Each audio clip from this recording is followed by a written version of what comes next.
The kingdom of Dai Viet is no more. A storm came from the north and plunged the land into darkness. Torn apart by civil war, the kingdom drew the hungry eyes of the Ming Emperor. He sent an immense force armed with weapons of fire and smoke to conquer Dai Viet. The Vietnamese people stood no chance against such a menace. Foreign soldiers entered the villages and occupied the land. While the Vietnamese aristocracy collaborated and prospered, the common people suffered. The invaders imposed harsh taxes on the people and destroyed many of the holy places. The Vietnamese needed a hero, and that hero was Le Loi.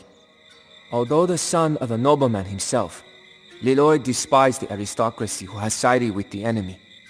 When the Chinese came, he fled north to the lands of his family. There in the hills, he was outside the reach of the Chinese while he organized the resistance. Vastly outnumbered by the large Ming army, Le Loi knew he could not defeat them in open battle, so he turned to guerrilla warfare. He raided Ming camps to steal supplies and gave them to the starving farmers. Le Loi's resistance could only succeed through planting the seeds of rebellion in his people. There are many villages in the area currently under the control of Ming forces. We should avoid open confrontation, but we still need to liberate our brethren.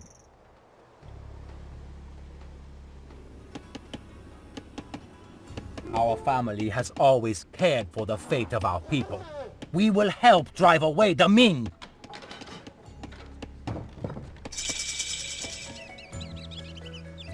Our men will fight for you, Le Loi. Together, we will free our people.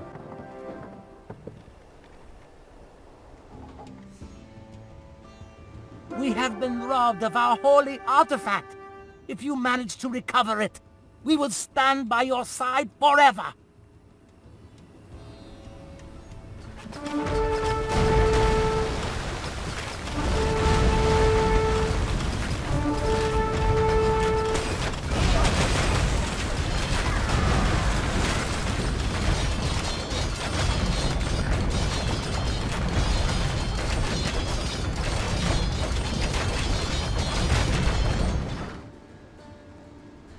You are the real protector of the people. We will stand by your side.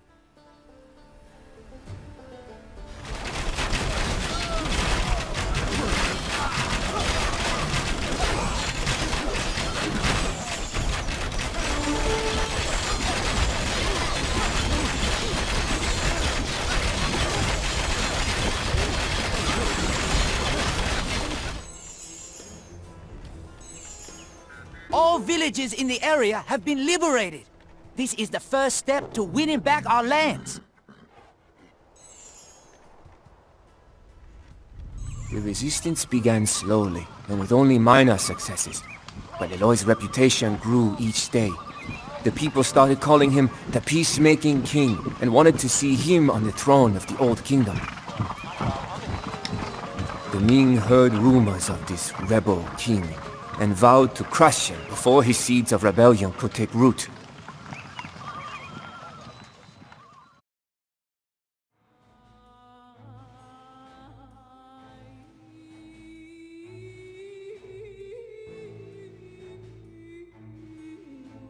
Disaster struck the Vietnamese rebels when the Ming defeated them in battle and forced them to retreat to the Chi Lin mountain fortress.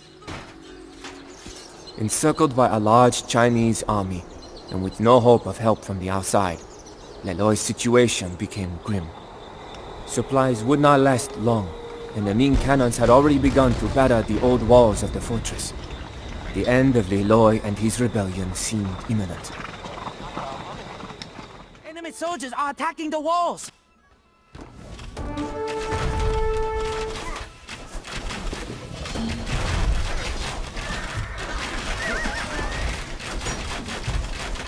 Chinese are surrounding the fortress as I speak. Soon, there will be no way out for us. However, there is still a small chance for the rebellion to survive. The Ming only have a small presence to the east. If we clear that side, it would allow our men to escape.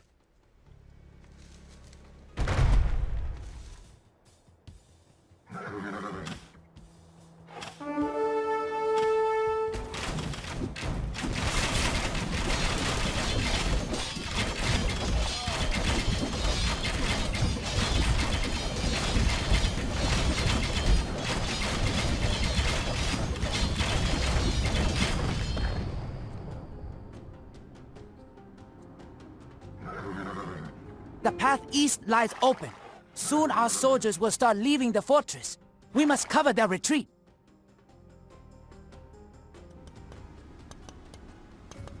A group of our soldiers is heading east and need our help.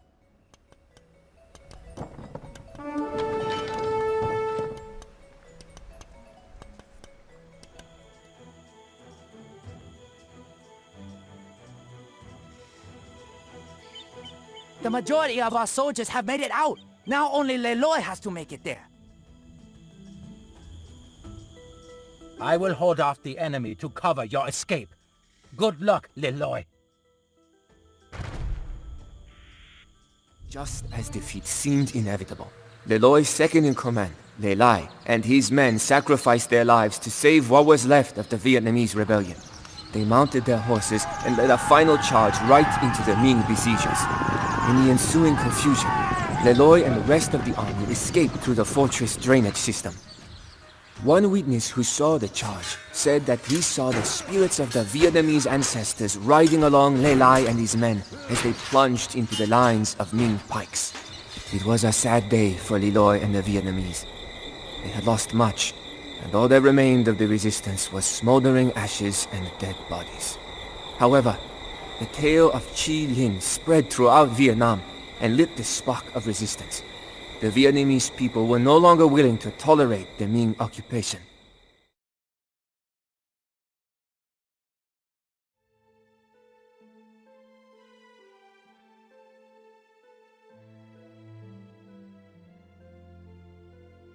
People from all over Vietnam came to Leloy, even veterans of old forgotten wars and boys barely old enough to carry weapons. Leloy needed to use the momentum of the rebellion to deal a decisive blow to the Ming forces. The rebel army would strike at the old capital of Hanoi. We will need more men to besiege Hanoi. We have to find the mountain rebels and ask them for support against the Ming.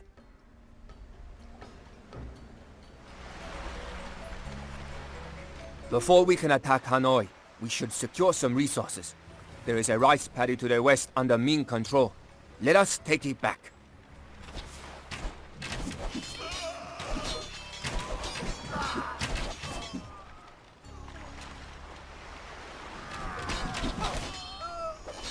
We sincerely thank you, my lord.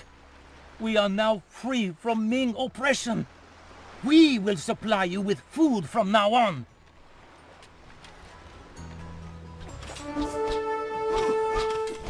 The gate into Hanoi is too well defended. We should not attack the city before joining forces with the mountain rebels. There has been an attack here. Hopefully the farmers are still alive.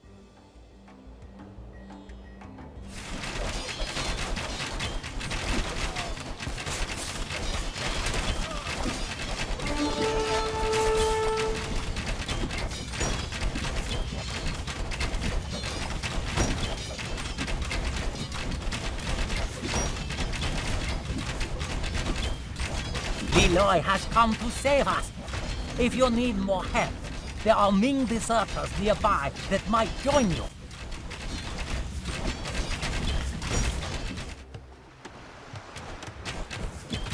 We can use these transports to cross the river.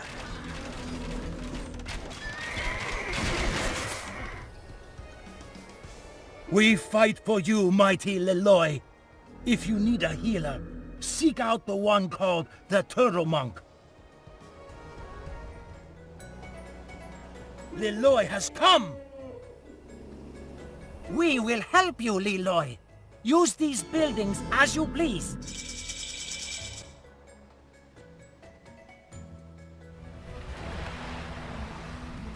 Blessings upon thee. I am the Turtle Monk, healer of the mountain rebels. Bring me to the lake in Hanoi, and I shall reward you.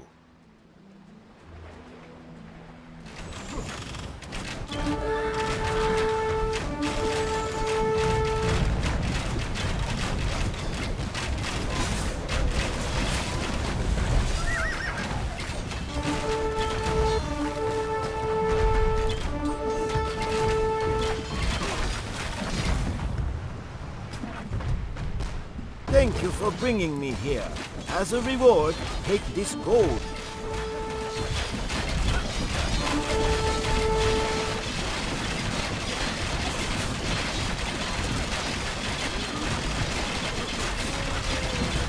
We have destroyed one of the Ming castles. Burn the other one to the ground as well.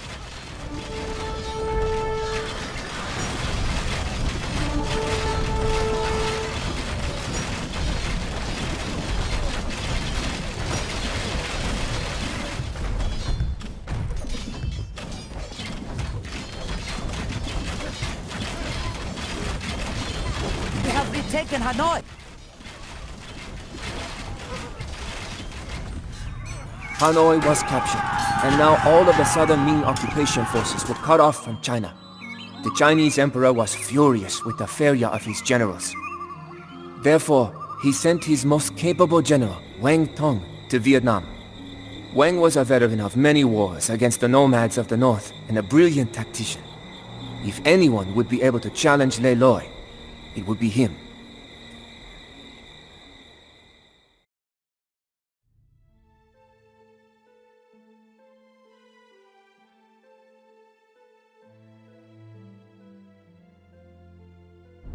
With Hanoi under Le Loi's control, the Chinese retreated behind the walls of the larger towns and cities to the south. There, they would wait for Wang Tong, the approaching Ming general. Le Loi had to act quickly, but he could not underestimate the Ming. The garrisons had large stockpiles of gunpowder, and Wang Tong's army marched at a frantic pace to reach the besieged cities.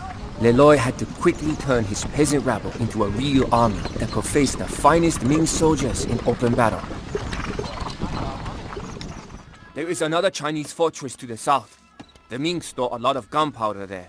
We shall capture it to increase the power of our army.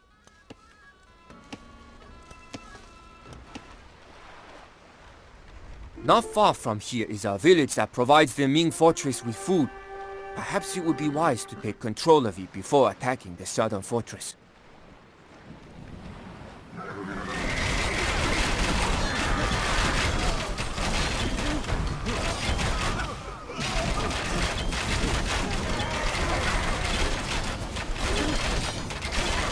Finally, we are rid of the Ming oppressors. Thank you for that, Le Loi. It will be our pleasure to support your army.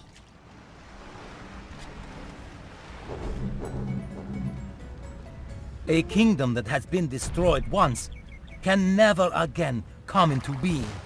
Nor can the dead ever be brought back to life.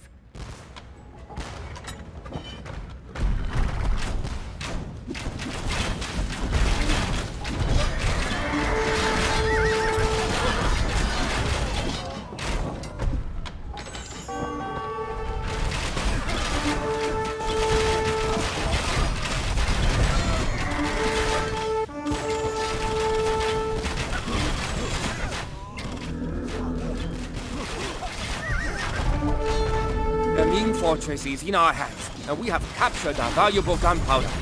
This is an important achievement, my brothers. After capturing a major citadel with its gunpowder stores intact, Le Loi was able to take several key towns and hold off Wang Tong and his army. Wang Tong knew that his position was poor, and so he retreated to strengthen his supply lines and replenish his forces. For now, there will be no battle. Le Loi marched further south with Wang Tong and his army following closely and gaining strength.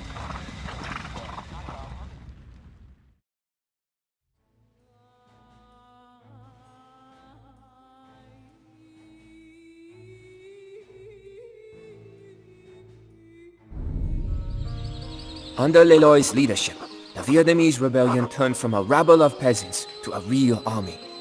Their warships lined up like clouds, their armor shone against the sun, their firearms piled up, and the gunpowder stockpiles were full. Finally, Le Loi would be able to face the full brunt of the Ming forces.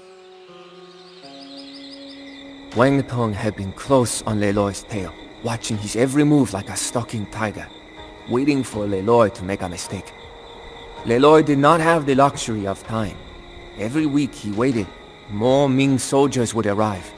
He needed to consolidate his holdings quickly. Despite the risk, Le Loi split his troops to deal with the Ming garrisons, the Northern Army, and the hostile tribes to the west. This was the moment Wang Tong had been waiting for, and the tiger pounced on the divided and vulnerable Vietnamese forces. General, if we prevent the Ming reinforcements from reaching Wang Tong, our troops to the south can take Nha An.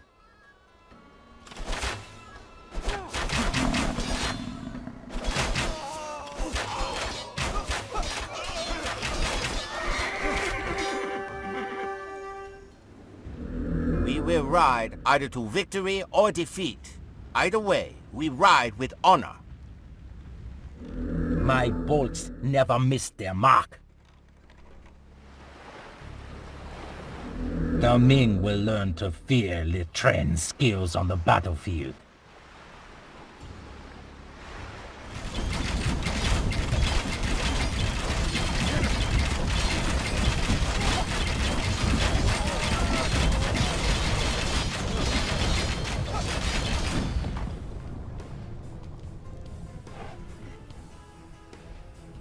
The Ming army sent to reinforce Wang Tong is retreating to China.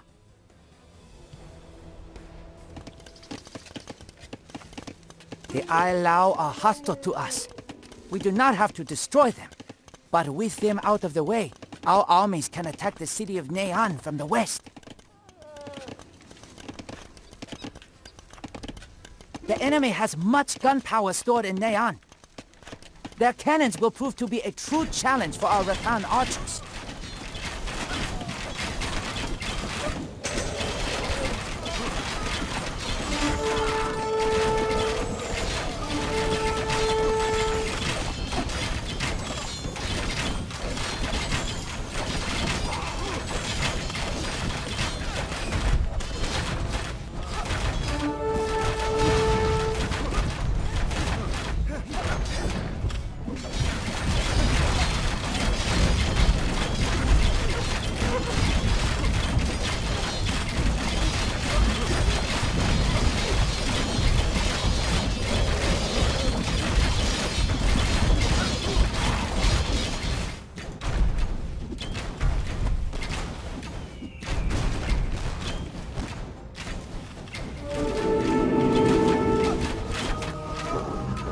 All odds, we succeeded! Now the Ming will be the ones who must hide. Against all odds, Le Loi's generals held off the Ming army. The Chinese lost many soldiers, and even one of their generals. These losses meant that they would never again hold the advantage in the war. The Ming could only defend their remaining holdings from Le Loi's inevitable victory. Without more Chinese troops, not even a general as talented as Wang Tong would be able to stop the Vietnamese army.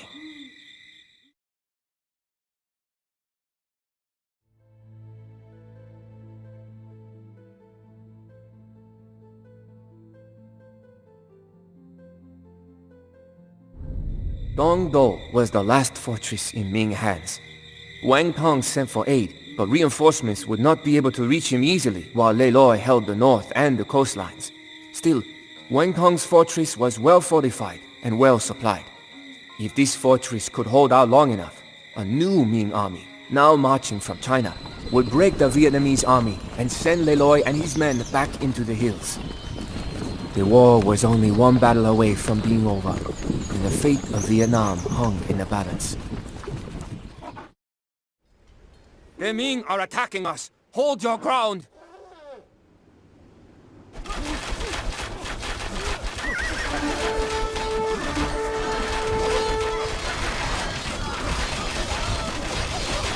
Attack them in the flanks, men!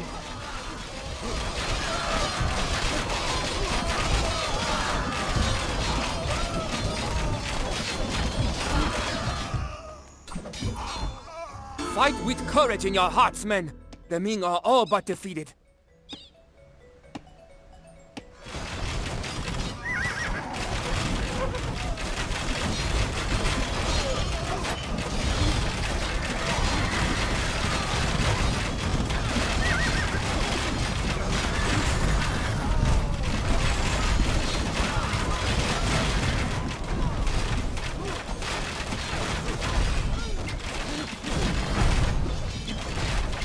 Ming vanguard is no more. Now we can fully focus on the enemy fortress.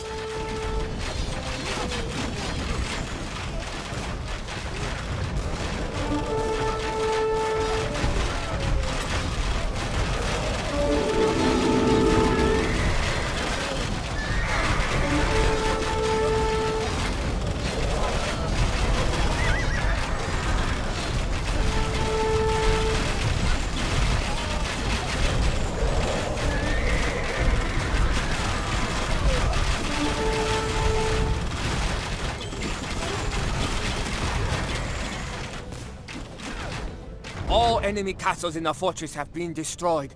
Victory is ours at last!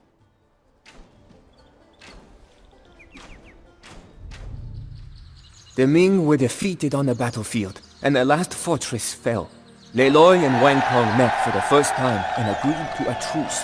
It was apparent that the two had great respect for each other.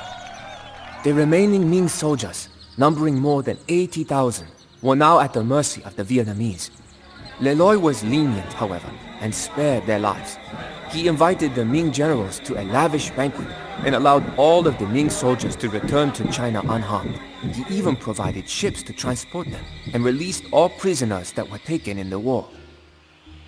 Le Loi knew that the Ming emperor would never give up while his honor was at stake. To make sure the emperor would not lose face and to secure the future of Vietnam, he sent lavish gifts to the emperor and offered Dai Viet as an independent tributary state of the Ming. It was a small price to pay for peace and stability. Le Loi became emperor, and his dynasty would reign over an independent Vietnam for centuries.